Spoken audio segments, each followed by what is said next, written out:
हमारी तौसीफ रज़ा साहब किबला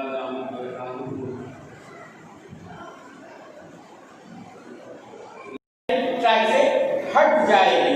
तो अब आइए याद के बारे में। अल्लाह ने फरमाया वज़कुरू निअमतल्लाहि अलैकुम, याद करो हमारी नेमतें जो हमने तुम पर की है। याद करो हमारी नेमतें जो हमने तुम पर की है। तो अल्लाह की हर चीज अल्लाह की नेमत है और हर आन अल्लाह की नेमत बरसती है। और कितनी नेमतें बरसती है? करोड़ों नेमतें बरसती है। अल्लाह को फरमाता है व इन तउद्दू निअमतल्लाहि ला तुहसूहा, तुम अगर गिनना चाहो, शुमार करना चाहो, उसको अपने इहाते में देना चाहो, उसको महसूस करना चाहो, फरमाया नहीं कर सकते। फरमाया नहीं कर सकते।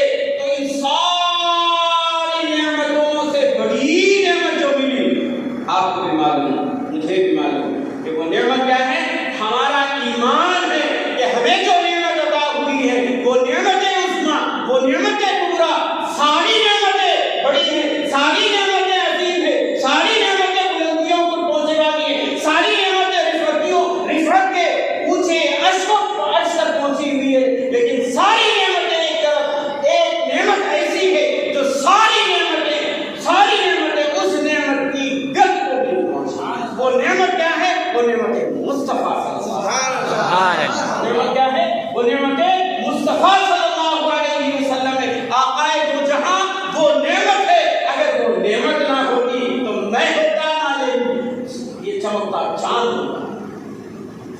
होता। बताइए, नहीं होता। आका है आदम अलैहिस्सलाम, बाद में बीच में बातें याद आ गई। आदम अलैहिस्सलाम ने फरमाया कि मैं 300 साल तक होता रहा।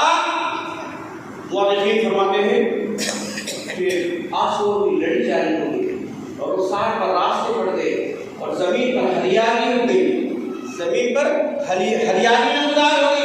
इतना रोए, लेकिन एक लम्हा ऐसा आया, बड़े खुशी से झूम गए और झूम कर कहा कि हक़ मुहम्मद सल्लल्लाहु अलैहि वसल्लम, या अल्लाह तेरे मुहम्मद के सदक़े में मुझे माफ कर दे। अल्लाह पाक ने पूछा कैफ़ा अरफ़्ता मुहम्मदन,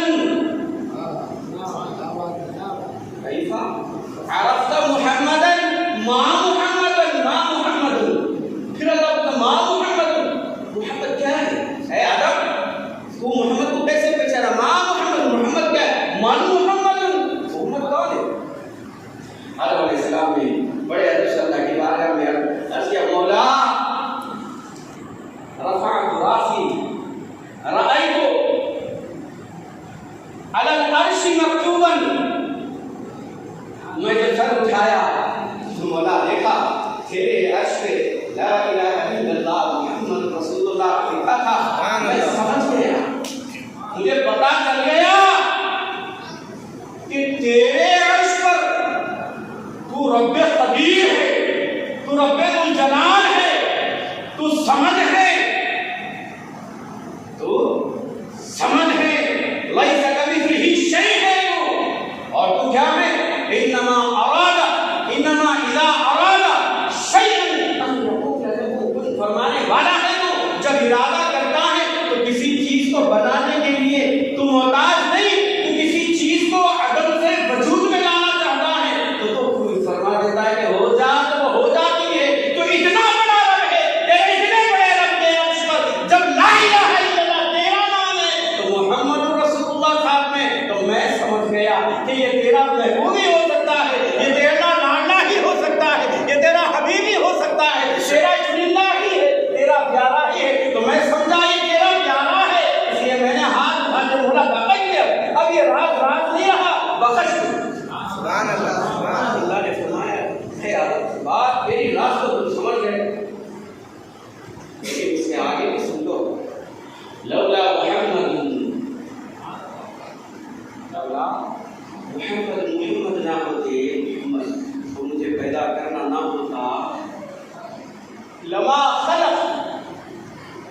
तुझे नहीं पैदा करता। और दूसरी हदीस के अंदर फरमाया आसमान भी नहीं पैदा करता, ये नहीं पैदा करता, सूरज नहीं पैदा करता। पहले तो मालूम ये हुआ कि सारी नेमतों में सबसे बड़ी नेमत आका नबी अलैहिस्सलाम की नेमत है। आका अलैहिस्सलाम हमारे लिए बहुत बड़ी नेमत है। तो अल्लाह ने फरमाया मेरी नेमत को हमेशा याद रखो। तो याद रखने के लिए याद रखो, तो याद रखने के लिए उसको सुनना भी जरूरी है। और याद रखने की अहमियत क्या है, और याद रखने के लिए याद को मनाना भी पड़ता है, याद करना भी पड़ता है, याद को मनाना भी पड़ता है। और याद पर अल्लाह पाक ने खुद फरमाया कुल बिफज़लिल्लाह व बिरहमतिही, मेरे महबूब आप फरमाते मेरा जब तुम पर फजल हो, मैं तुम पर इनामात बरसाऊं तो उस पर तुम खुश भी हो जाया करो, खुशियां मनाया करो। तो खुशी मनाना कहाँ से है? मैं अब अपने अंदाज में एक दलील आप हज़रात की खिदमत में देता हूँ, सुनिए ना। इजाजत है एक मरतबा दरूद पाक का नज़राना अल्लाहुम्मा सल्ली अला सय्यिदिना शफीअना व मौलाना मुहम्मद मुबारक वसल्लम सल्लल्लाहु अलैहि रसूलुल्लाह सल्लल्लाहु अलैहि वसल्लम। हज़रत सालेह अला नबीना अलैहिस्सलाम एक जलीलुल क़द्र पैगंबर गुजरे हैं। हज़रत सालेह अला नबीना अलैहिस्सलाम ने अपनी कौम को हिदायत के ताबनाक रोशन से चमकते हिदायत के राह पर बुलाया, लेकिन उनकी कौम जुल्मतों और बेराह रवी की घटाटोप अंधेरियों में दौड़ते गए।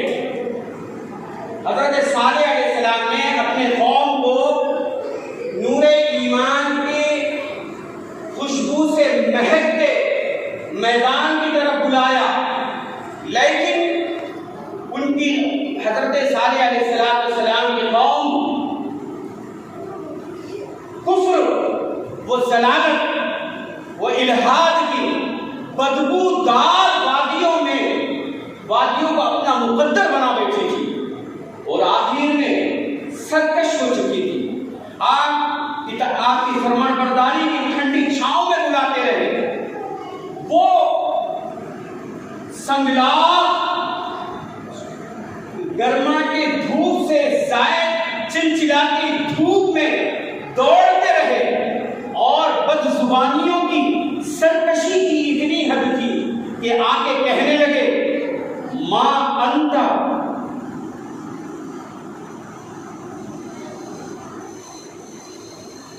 इल्ला बशर मिथलुना, क्या तुम हमारे जैसे बशर ही हो? फिर कहने लगे तुम तो हमारे जैसे बशर हो। तो कहा अगर तुम नबी अपने आप को बोल रहे हैं लेकिन हमारे जैसे बशर नजर आ रहे, तो एक काम करो, तुम एक निशानी लाओ, इन कुंता मिन सादिकीन, अगर तुम सच्चे हो, इन कुंता मिन सादिकीन, अगर तुम सच्चे हो। तो फिर हजरत सुलेमान अलैहिस्सलाम ने कहा, तो हजरत सालेह अलैहिस्सलाम ने कहा ठीक है ऐसा करते हैं, एक वादी में निकल जाते हैं। फिर कुछ लोगों ने कहा कि हम हमारे माबूदों से मांगेंगे निशानी, तुम तुम्हारे माबूदों से दुआ करना, जिसकी दुआ कबूल हो जाए वही सच्चा समझा जाएगा। तो सब जमा हुए, वादी में जमा हो गए। वादी में जमा होकर ये खुद परस्तों ने, ये बाकी परस्तों, बाकी माबूद परस्तों ने दुआ की, तो कोई चीज़, कोई निशानी उनकी जानिब से नहीं आई। हजरत सालेह अलैहिस्सलाम की बारी आई तो एक शख्स के अंदर जंदा बिन अमर नाम का एक शख्स था। उस शख्स ने कहा कि ए नबी कहलाने वाले शख्स, ऐसा करो कि ये जो पहाड़ नजर आ रहा है, ये जो चट्टान नजर आ रही, इसके अंदर से आप अपने रब को सच्चा, आपका रब सच्चा है और आप अपने रब को सच्चा साबित करना चाहते हैं, कि जो सामने जो चट्टान है इसके अंदर से जिंदा ऊँटनी निकाल के बताओ। इसमें से अगर जिंदा ऊँटनी निकाल देंगे तो हम आपको सच्चा नबी समझेंगे और तुम जिस माबूद की दावत दे रहे हो उसको सच्चा खाली समझ के ईमान डालेंगे, क्योंकि चट्टान में से हमें ऊँटनी जिंदा निकाल के बताओ। तो हजरत सालेह अलैहिस्सलाम ने फरमाया कि अच्छा ठीक है, अगर तुम अपने वादे में सच्चे हो तो मैं ऐसे ही कर दिखाऊंगा, अल्लाह की निशानी तुम पर जाहिर कराऊंगा। अल्लाह से दुआ फरमाई, अल्लाह से दुआ फरमाई, आपके हाथ उठे थे, अभी गिरने न पाए थे, सुनने वाले कानों ने सुना और लिखने वाले कलम ने लिखा। तारीख शाहिद है, कलम उठ गए, स्याही सूख गई कि लोग कहने वाले कि आज तक कहते हैं कि वो चट्टान के अंदर से एक ऐसी आवाज़ समुदार हुई, ऐसी आवाज़ जाहिर होना शुरू हुई जैसे एक हामिला गावन ऊँटनी कराहती हो, दर्द जाम में तड़पती हो, तकलीफ महसूस करती हो, उसकी हिलाने की ऊँटनी की आवाज़ पहाड़ से शुरू हुई। और देखते ही देखते क्या देखते हैं कि मंजर ऐसा हुआ कि बड़ी चट्टान है, इतनी बड़ी चट्टान है, अगर उसको 1000 आदमी मिलकर अगर उसको तोड़ना चाहे तो 1 महीने में भी ना तोड़ पाए। ऐसी बड़ी चट्टान लम्हे भर में खुल जाती है, ऐसे खुल जाती है जैसे आप घर में दरवाजा खोल देते हो, बंडा खोलकर दरवाजा जिस तरह खोल देते हो उस तरह चट्टान खुल जाती है। उस चट्टान से एक ऊँटनी बाहर निकल आती है और लोग अपनी आंखों से देखते हैं, माथों की आंखों से देखते हैं कि उसके अंदर वो गावन है, उसके वो पेट से है, वो हामिला है। जैसे ही वो सबके सामने नमदार हो जाती है, जाहिर हो जाती है, सामने आ जाती है तो उसको दर्द सा बढ़ जाता है, उसके डिलीवरी का टाइम करीब आ जाता है, वो फौरन सबके सामने बच्चा जन्म देती है। और अल्लाह की कुदरत देखिए, अल्लाह सुब्हानहू व तआला जो चाहे करने पर काबिल है। अल्लाह चाहे तो माँ के पेट से छोटा बच्चा पैदा करे, अगर अल्लाह चाहे तो ऊँटनी के पेट से ऊँटनी पैदा करे। उन तमाम आंखों के सामने अल्लाह सुब्हानहू व तआला ने उस ऊँटनी से एक ऐसा बच्चा पैदा किया जो पूरी ऊँटनी था, पूरी ऊँटनी, बड़ी ऊँटनी थी। जब लोग देखे और जिनके मुकद्दर में हिदायत थी, नूर, ईमान, जिनका नसीब था, जिनका हशर अंबिया के कदमों में होना था, जिनका मुकद्दर जन्नत था, उन्होंने कलमा पढ़ा, हजरत सालेह अलैहिस्सलाम के गुलाम हो गए। लेकिन कुछ सरकश के सरकश रहे, जिस तरह हमारे माहौल में होता है। चाहे जितने दलील बताओ, चाहे जितना कुरान बताओ, चाहे जितना पुकार के हल्लम सुखा लो, जितने जलसे करो, कुछ भी करो, टस से मत नहीं होते। तो मालूम ये हुआ कि हजरत सालेह अलैहिस्सलाम के जो सरकश कौम थी, उन्होंने आंखों से देखकर नहीं माना। तो ये दलीलों से क्या तो जिसके मुकद्दर में जो होता है मेरे साथियों वही होता है। ये सारे हंगीर का फार्म में जो बेचारे सुन्नी है उनको छोड़ो, ये सारे हंगीर का फार्म में आप जैसे बामुकद्दर और ऊंचे मुकद्दर वाले कोई नहीं, सुरखरू कोई नहीं, कामयाब कोई नहीं, और आपसे ऊंचा कोई नहीं, और आपसे सच्चा मुसलमान कोई नहीं। जो या रसूल अल्लाह कहे वही सच्चा मुसलमान, जो मिलाद नबी पर जिसकी खुशी के कोई ठिकाने ना रहे वही सुनी। तो मैं प्रयास कर रहा था, कुछ ईमान लाए और बाकी के कुछ काफिर के काफिर रह गए।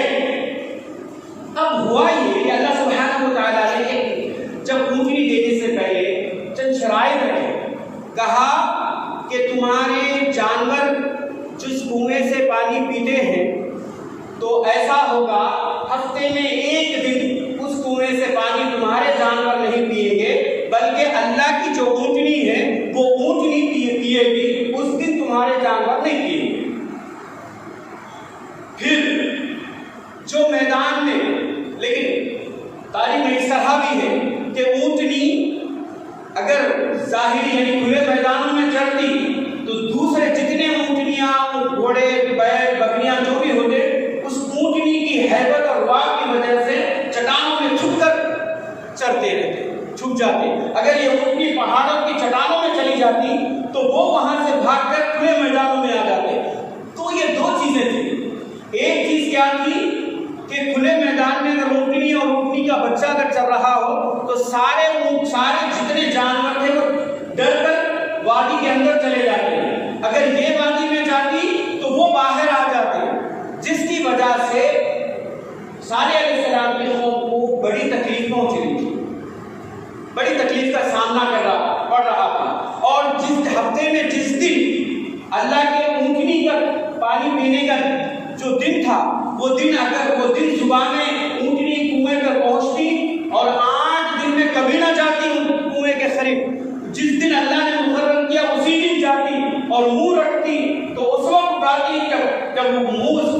पानी से कुएं से बाहर निकालती तो सारा कुआं सूख जाए, यानी पूरा पानी पी जाती। 8 दिन का पानी पूरा पी जाती, इतना पानी पीती। तो ये चीजें इन लोगों के लिए तकलीफ का सबब बन गए, ऐसा का सबब बन गए। अब इन्होंने कहा कि भाई ये क्या मसला हो गया, हमने निशानी मांगी तो निशानी मिली तो मिली, ऐसे मिली कि अब हमको परेशानी का सामना करना पड़ता है। खुले वादियों में, वो खुली वादी में रहे तो हमें वादियों में भागना पड़ता है, वादियों में वो वादियों में रहे तो हमें खुली वादी में आना पड़ता है। और 8 दिन के अंदर जब पानी पे मुंह रखती है तो पूरा पानी पी जाती है।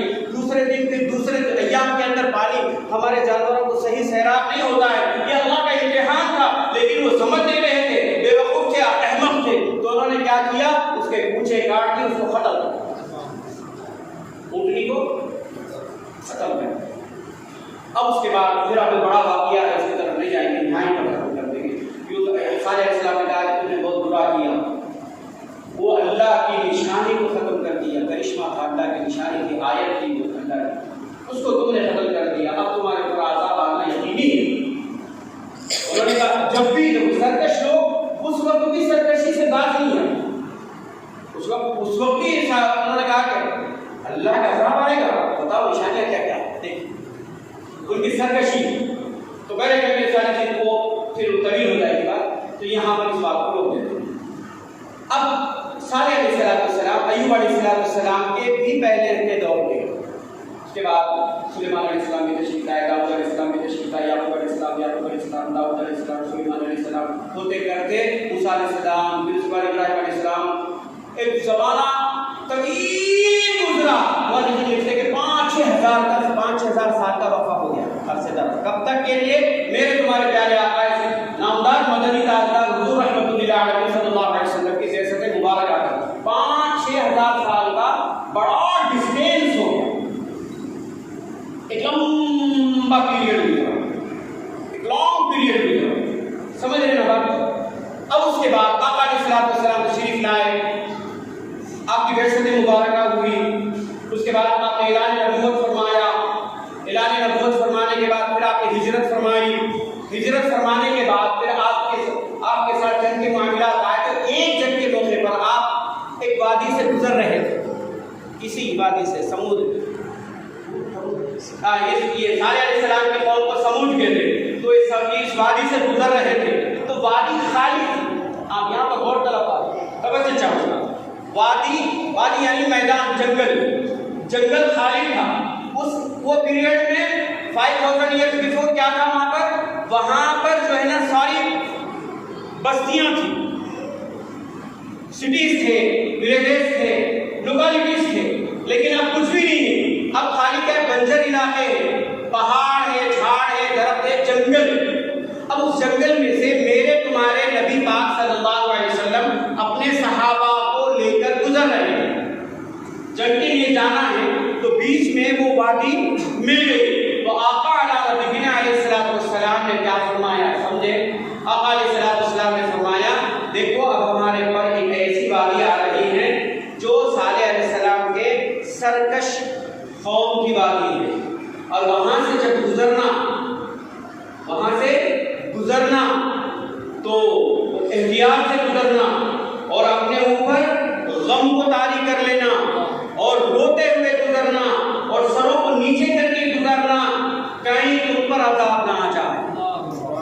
फरमाया ला तदखुलू मसाकिन अल्लज़ीना ज़लमू अनफुसहुम, तुम उनके वादियों में न घुसो जिन्होंने अपने आप पर जुल्म किया था, अपनी जानों पर जुल्म किया था।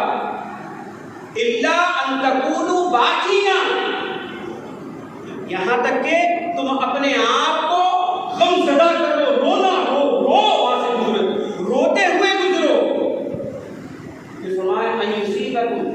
मिथला मा असाबहुम, कहीं उन पे जैसा तुम पर अज़ाब ना आ जाए। अब देखो तो सहाबा है, अब सोचने वाली बात है, सहाबा हैरत में हुए, या रसूलुल्लाह सल्लल्लाहु अलैहि वसल्लम समूद के घर दार भी नजर नहीं आते।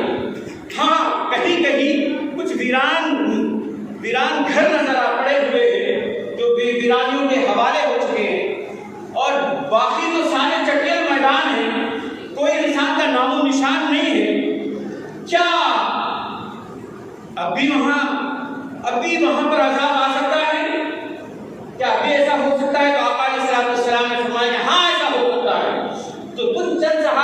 पूछा कि आका अलैहिस्सलाम आप पर हमारे माँ बाप कुर्बान, हम वहाँ से गुजरेंगे, लेकिन हम में से कुछ ऐसे हैं, हम लोगों की कैफियत ऐसी है कि हमको रोना नहीं आता, रोना ना आए अगर किसी को तो क्या करें।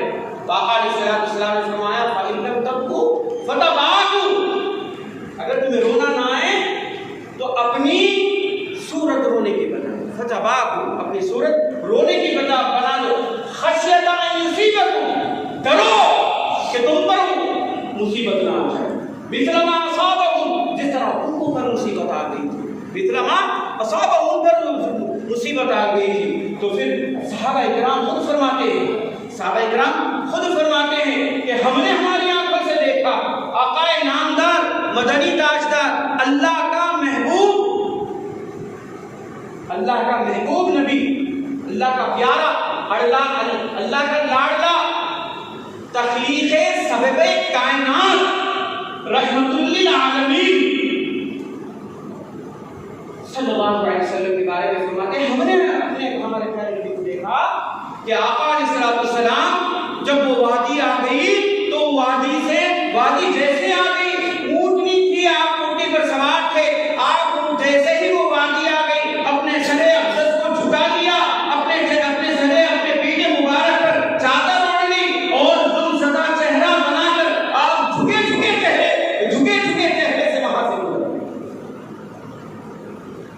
चेहरे से वहां से गुजर गए।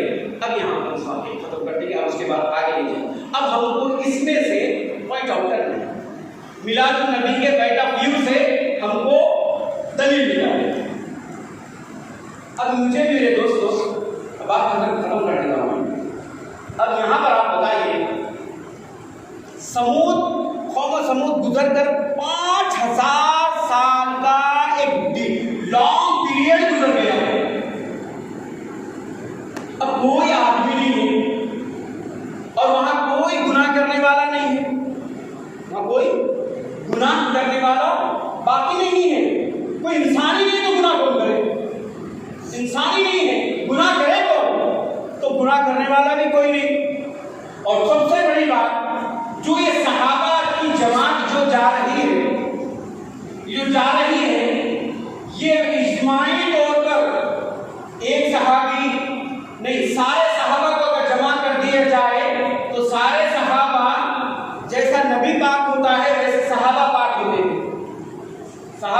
होते हैं और गुनाहों से महफूज होते हैं। और एकदम सिद्दीक़ अकबर, उमर फारूक, इनसे गुनाहों का तो वहम गुमान में भी किसी को नहीं आ सकता। नेक लोग है ना, सहाबा से नेक तो कोई है क्या बताइए? नेक, अल्लाह की नाफरमानी नहीं करने वाले, अल्लाह की जान कर फर्माबरदारी करने वाले, पूछ कर फर्माबरदारी करने वाले, नेक सारी दुनिया में सबसे अफजल, सारी दुनिया में सहाबा इकराम बोले तो सारी दुनिया में सबसे अफजल सहाबा जब गुजरे तो क्या अल्लाह उनके ऊपर अज़ाब नाज़िल करेगा? अपने फर्माबरदारों पर नाज़िल करेगा? क्या अल्लाह के प्यारे नबी के गुलामों पर, साथियों पर अल्लाह अज़ाब नाज़िल करेगा? कोई बहन जुमान में भी हमारी बात आ सकती है क्या? बताइए। अच्छा, उससे हटके अगर हम सोचे, कुफार मक्का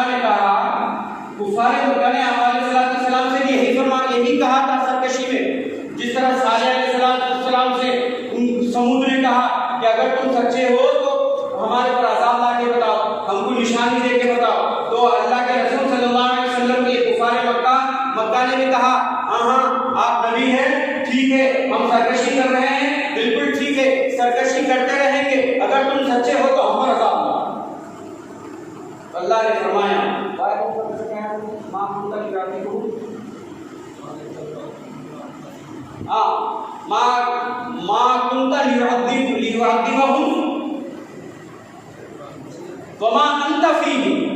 यानी अल्लाह पाक ने क्या फरमाया? मा कुंता लियुअद्दिबहुम, मैं नहीं लाता, हरगिज़ नहीं लाता, लियुअद्दिबहुम अज़ाब हरगिज़ नहीं लाता, वमा अंत फीहिम, आप जब तक उनमें अल्लाह पाक ने आयत उतार दी। सहाबा को भी मालूम है कि आका अलैहिस्सलाम अल्लाह के प्यारे, अल्लाह खुद फरमाना, लौला मुहम्मदुन लमा अफलाक, ये सारी कायनात को ना इब्तिदा करता, मेरे हबीब ना होते तो वो हबीब पाक जब गुजर रहे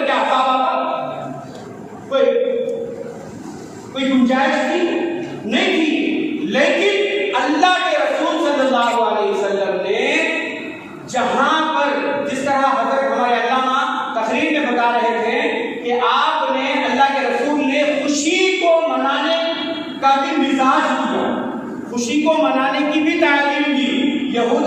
यहूद आए, रोजा रखे, तो सरकार अलैहिस्सलाम पहले से रोजा रखते थे मुहर्रम की 10 तारीख को। क्यों रखते थे? उसकी वजह ये थी कि पहली मर्तबा जो मुहर्रम की 10 तारीख को काबतुल्लाह पर गिलाफ चढ़ाया गया था, उस खुशी में आका अलैहिस्सलाम रोजा फरमाते थे जब भी मुहर्रम की 10 तारीख आ जाती। तो यहूदियों को देखा, नसरानियों को देखा कि वो भी मुहर्रम की 10 तारीख को रोजा रख रहे हैं। तो आका अलैहिस्सलाम ने उनसे पूछा कि भाई तुम क्यों रोजा रख रहे हो? हम रोजा रख रहे हो, हमारा एक रीजन है, तुम क्यों रोजा रख रहे हो? तो उन्होंने कहा कि बात दरअसल ये है, हमारे पैगंबर मूसा हैं अलैहिस्सलाम, हम उनकी उम्मत है, तो हमारे मूसा अलैहिस्सलाम को अल्लाह ने फिरौन से नजात दी। वो हमारे ईद का दिन था, उसको हम खुशी मनाते, उसी की खुशी की याद में हम जब भी मुहर्रम की 10 तारीख आती तो ईद रोजा रख लेते। अब अलैहिस्सलाम ने फरमाया कि मूसा तो हमारे करीब है, हमारे बड़े प्यारे हैं, तुम थोड़ा सा दूर हो, हम बिल्कुल करीब है, मूसा हमारे बिल्कुल करीब है, तो हक हमारा ज्यादा है, तो हम भी रोजा रखेंगे। तो वो डबल रोजा हो गया, दो खुशियां एक ही दिन में जमा हो गई, कोई नहीं। तो एक तरफ आका अलैहिस्सलाम तालीम दे रहे हैं कि अच्छे दिन को याद करके मनाओ, अच्छे दिन को याद करके मनाओ। तो जब कौमे समूद का वाक़या आ गया तो आका अलैहिस्सलाम ने यह भी तालीम दी कि गम का दिन है, तो गम के दिन को भी तुम अपने ऊपर तारी कर लो। मैं शुभ मालूम हो रहा नहीं हो, तो बताइए एक जो हजारों साल पहले चीज जो हो गई, उस वाक़ई से भी आका अलैहिस्सलाम लेके गुजरे, तो एहतियात के साथ लेके गुजरे। उस जब पे कोई अजाब का कोई खदशा न था, अजाब का कोई गुंजाइश नहीं थी, अजाब हरगिज़ नहीं आता, क्योंकि आका अलैहिस्सलाम की ज़ात अक़दस खुद मौजूद है।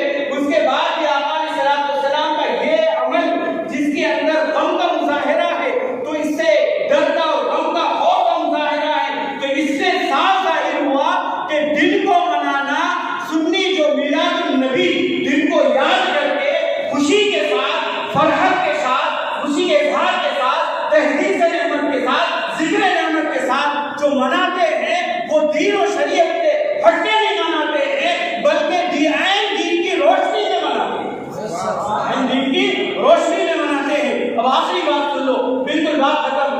देखो मिलादुन नबी का दिन इतना इम्पोर्टेंट है हमारे दीन और शरीयत के अंदर, सारी कायनात के इंसानों के लिए, सारी मखलूक़ात के लिए। और मुहद्दिसीन ने फरमाया, इमाम ग़ज़्ज़ाली ने फरमाया, इन्ना लैलता मौलूदिही नबी सल्लल्लाहु अलैहि वसल्लम अफ़ज़लु लैलतुल क़द्र, अफ़ज़लु मिन लैलतुल क़द्र। के मिलादुन नबी का दिन इतना इम्पोर्टेंट है, इतनी इम्पोर्टेंसी है उसकी, इतनी इम्पोर्टेंसी है, इतना कीमती है कि शबे क़द्र से अफ़ज़ल है। शबे क़द्र के दिन कुरान नाज़िल हुआ है, मिलादुन नबी के दिन कुरान वाले आका आए हैं, और आए ही नहीं बल्कि सरापा कुरान आका ही की सीरत है। तो मेरे बात बहुत बड़ी जमीन होगी, 11:30 हो गया है, तो इंशाअल्लाह मनाएंगे ना। अल्लाह ताला हम सबको कहने से ज़्यादा अमल की तौफीक अता फरमाए। जो फकीर की जुबान से अगर कलमा निकल गए हो या कोई खुफिया